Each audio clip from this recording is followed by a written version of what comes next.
start with today's recipes of uttapam and the chutney. So first I will show you how to prepare this instant rava uttapam or uttappa, and then I will show you how I prepare this very delicious yet very simple red chutney to go along with it. So now the ingredients are, I've taken 3/4 of a cup of very fine rava or semolina, 1 cup of dahi. This is 1.5 teaspoon of baking soda, a pinch of salt, and some water as required. Now first I'm going to put the rava into a bowl, add the salt and the baking soda, and I'm going to mix all of this well together. Then I'm going to add the dahi and mix it again, and then I'm going to add little water at a time so I get a typical uttappa or dosa, a little thicker batter, not a very thick batter like an idli batter, but something which I can spread. And I'm going to let this sit for at least 20 to 30 minutes. Now our batter is ready. I have 1 small onion which I've chopped fine, 1 light green chili, some coriander, and I've taken some rasam powder with a little bit of salt. Now I've heated up my flat dosa tawa. I'm just going to put a ladle full of the batter, put a little bit of oil at the side, sprinkle a little bit of the rasam with salt mixture, the onions, the chili, the coriander, and I'm just going to let it cook. Now when the edges of the uttappa start to brown, just loosen up the uttappa and press it down, and then just flip it over. Put a little bit of ghee this time and let it cook for about half a minute or so. This gets ready really quickly. And then just loosen up the edges and let it fry for a little while. So each uttappa should take you about a minute or so to prepare. And that's it, friends. Then of course clean your tawa when you're putting the next one. Give it a little bit of a wipe with a nice clean cloth. And then again put a ladle full of that, spread it out like this. When it starts to bubble like this, then just put a little bit of oil, again the rasam and salt mixture. Now if you don't have rasam powder, you can also go with a little bit of sambar powder or mulga pudi or any regular chutney that powder that you have at home. Press it down a bit. Then you will see that the edges start to golden, to turn brown, golden brown in color. That's when you just loosen it up lightly. Now ensure that your tawa is really hot. That really helps in the uttappa getting cooked fast. And then once you flip it on, just drizzle a little bit of ghee on the top.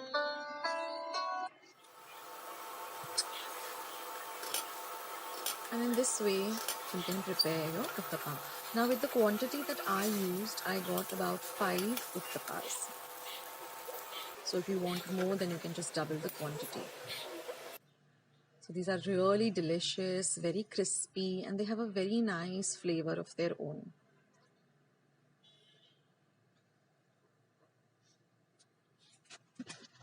And now let's see how to prepare this lovely red chutney.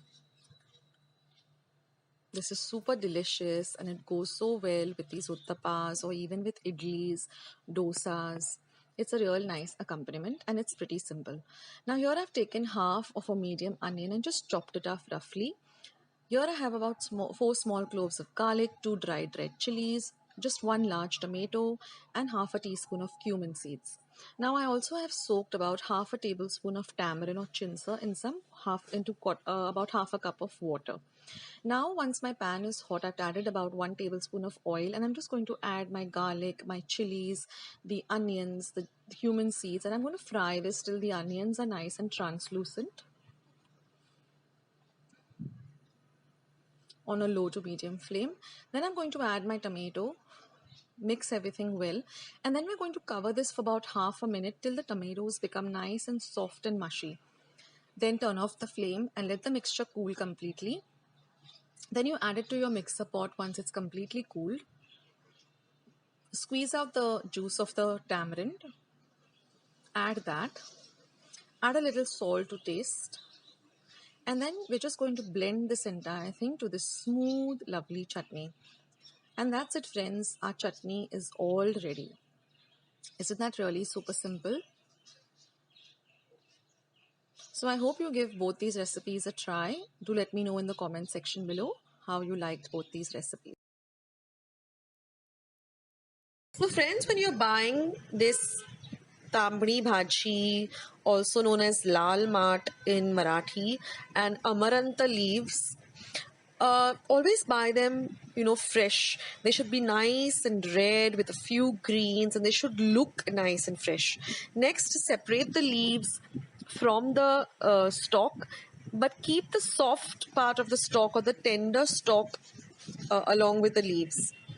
And then after that, just soak this in some, after you've cleaned the leaves, soak them in some salt water for at least 15 to 20 minutes. Then you will find that the water becomes very red and you'll have a lot of mud or kind of mud settle down. Get rid of that, soak it twice, soak it thrice till you get clear water, and then just rinse it under the tap in a sieve or a sift and wash it clean. This is very important. And then once your leaves are nicely drained out of all the water, you can just start making this beautiful and healthy and delicious vegetable. So here my leaves are all prepped up and chopped and ready to go. Now besides the leaves, I also require a few other ingredients, very, very few ingredients. So here I have one medium-sized onion which I've chopped fine. This is 4 cloves of garlic which I've chopped. These are 2 light green chilies chopped fine. This is half a cup of fresh coconut grated and some salt to taste. So that's all we require for our recipe today. So let's begin. So here I've heated about 1.5 tablespoons of oil in my pan. Use a nice broad pan. Now once my oil is nice and hot on a low to medium flame, I'm going to first add my garlic or lasun. Give it a small fry till it turns a little bit brown.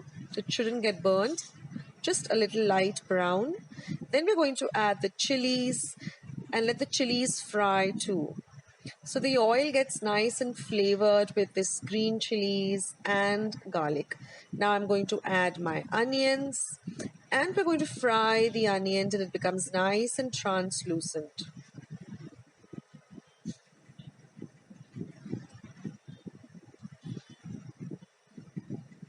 Now this tambri bhaji is very, very good for health. It has a lot of good nutritional value. I will leave the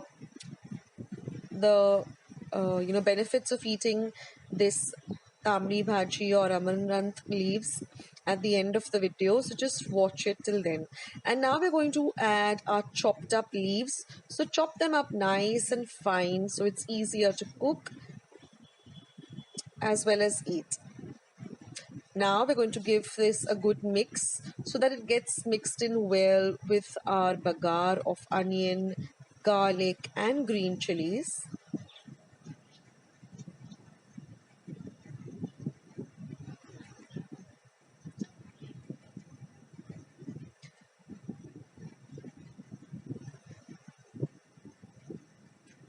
So give it a nice stir. Now, like all leafy vegetables, you don't need to add water to this because the leaves will leave out some water. Now we're going to flavor it with some salt to taste. Once you've added the salt, mix the salt in well.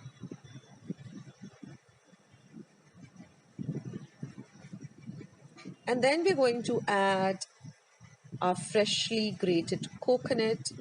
If you don't have access to freshly grated coconut, you can also use your frozen coconut, grated coconut.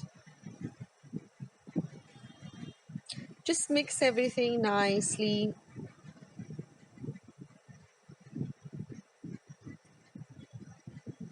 And you'll get this beautiful aroma of this fresh vegetable being cooked. And now friends, all we have to do is just cover and cook it for about 5 to 7 minutes, stirring in between, just to ensure that the vegetable is nice and cooked. It doesn't take a long time to cook leafy vegetables. They get ready very fast, and you should not overcook leafy vegetables, because then it loses all its nutritional value if you overcook anything. So just for 5 to 7 minutes, and then keep it covered and cooked, so it just keep it covered so that it can cook with the residue heat. Now this goes very well as a side dish with any meal, or it's a meal in itself if you have it with some fresh chapatis or puris. So it's such a simple recipe. It's so nice and colorful with the lovely greens and reds. And then now all we're left to do is just serve it in a serving bowl. And we're ready to dig in and enjoy this delicious, easy to prepare tambri bhaji.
So today I'm going to take you step by step to see how to prepare bhakris.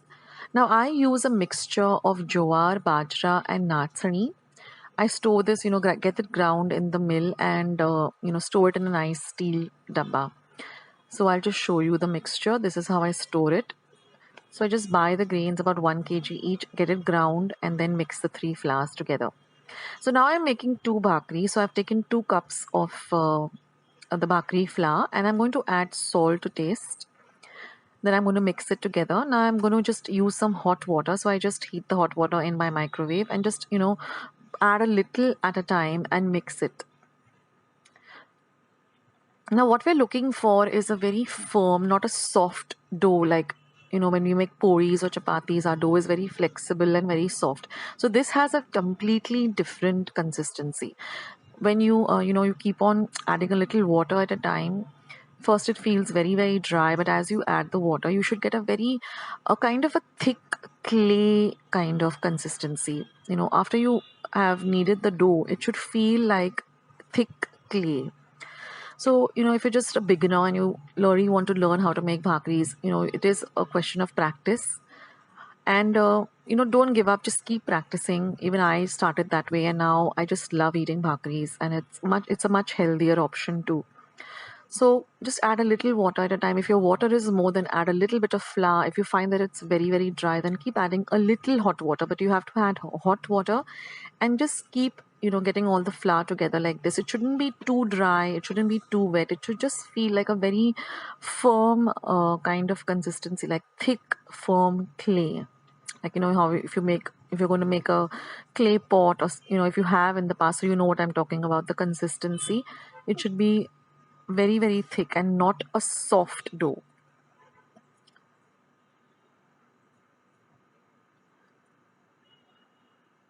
Once you get you're used to bhakris, you just don't want to eat chapatis and puris anymore. It's just so addictive. And I love using these three flours together. It's like it's really very very tasty. So now just knead the dough. That's the main part of it.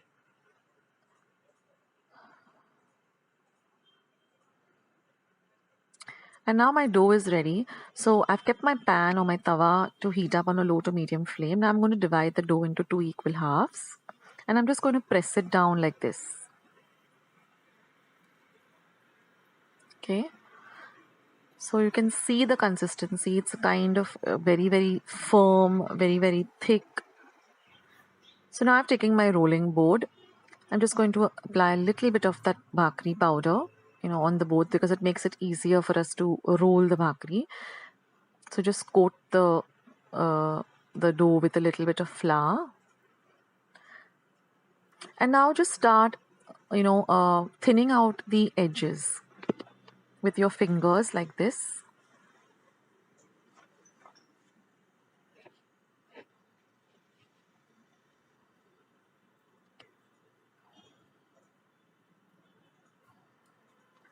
And now, because you've got flour on the base of your, on the below the bhakri or on the rolling board, it becomes very easy to just turn it like this. So just keep turning it with your fingers like this, the tips of your fingers. See that the edges don't tear up. If they do, just join them together like that. And just thin it out as much as you can with your hands like this. Now, just for a smoother finish, I'm just going to use my rolling pin, but be very, very gentle. See that it doesn't break. Keep lifting it up a little bit so that you know that it doesn't stick. It hasn't stuck to the, the rolling board. And always join the edges together.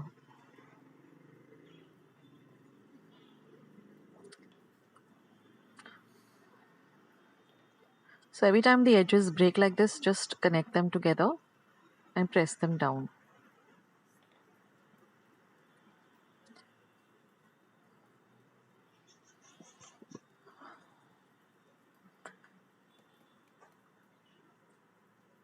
So now I'm going to use my ulatna or this flat spatula just to loosen up the bhakri from the rolling pin, so it's easier for me to lift it up and put it onto my tawa or pan. Now the pan is nice and hot, so I'm going to increase the flame to medium, and then I'm going to gently lift the bhakri and put it onto the pan. Now I'm going to use some water. You can use the same hot water that you used and just brush it. You can use your hands too, but I'm more comfortable with using this brush. So just brush some water onto the top of the bhakri like this. Not too much water, not too less. Also just brush it gently. And now we're going to wait for the water to completely dry up on top of the bhakri. So my flame is between low to medium. Now I'm going to show you this, in actual time. I'm not going to fast forward the first bhakri because if you're just a learner and a beginner, this will be really helpful. Now you will see that the water on the surface has completely dried up. So I'm going to just turn the bhakri. It will look like this, like you'll have these little brownish or blackish kind of patches everywhere. Now we're going to cook the other side also really, really well.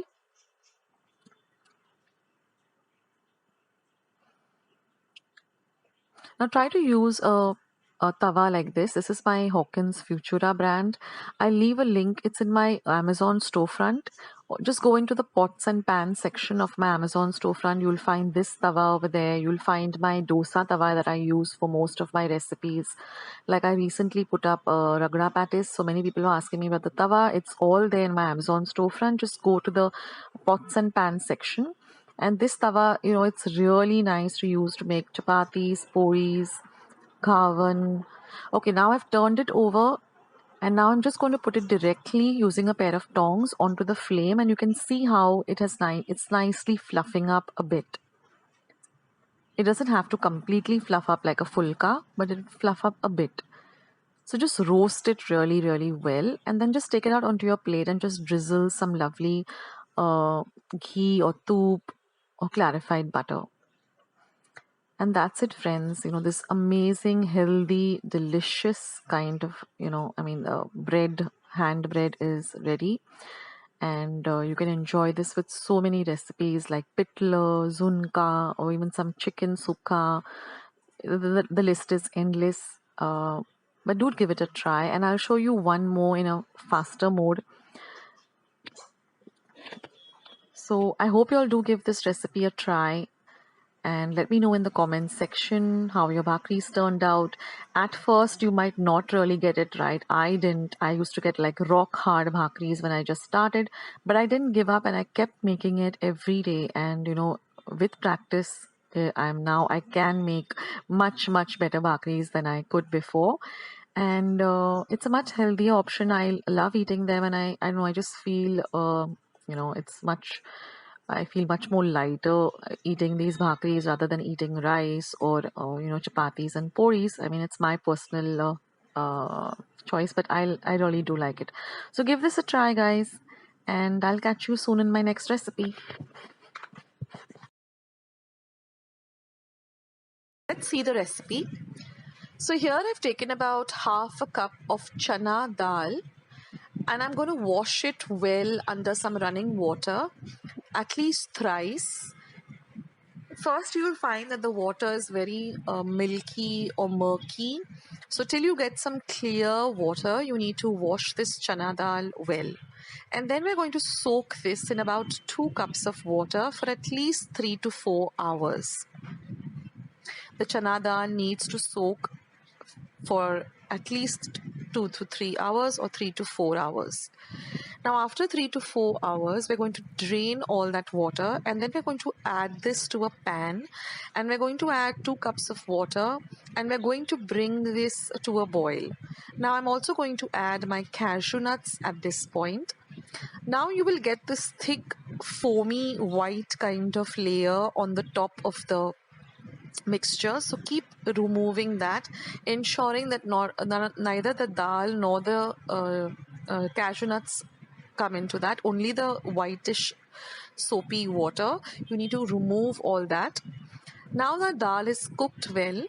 So for checking it, you just take one of the grains of the dal and you just have to press the dal and between your thumb and your forefinger, and you will notice that it easily crushes up like this. That means your dal is ready. So now we can add this rice paste that I've prepared. I've just taken the rice flour, added a little bit of water, and I'm just going to whisk it to get a nice smooth kind of paste. So what this rice paste does is it also gives this warm a little bit of thickness rather than a watery consistency. Now I'm also going to add a pinch of salt. We're going to mix all of this well. Now I'm going to add my jaggery. Now it was very difficult for me to get Goa jaggery over here. I did try my best, but if you can get Goa jaggery, then black or the dark brownish color, then please use that. It gives a beautiful taste. I did try in several places, but I was not able to get the Goa jaggery, so I'm just using the regular jaggery that we use at home. Now I'm going to add my rice paste and we're going to stir this nicely. So now you can see that the mixture has thickened a bit.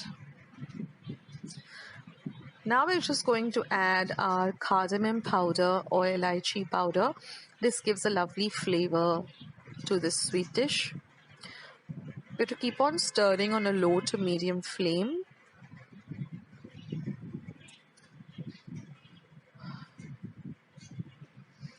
Now you can see how the dal has nicely cooked very, very well. Now it's time to add the thick coconut milk.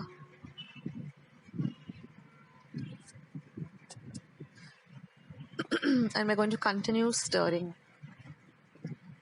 Now once you add the coconut milk, we're just going to let the mixture boil. And once it comes to a boil, we're just going to keep it for about 2 minutes.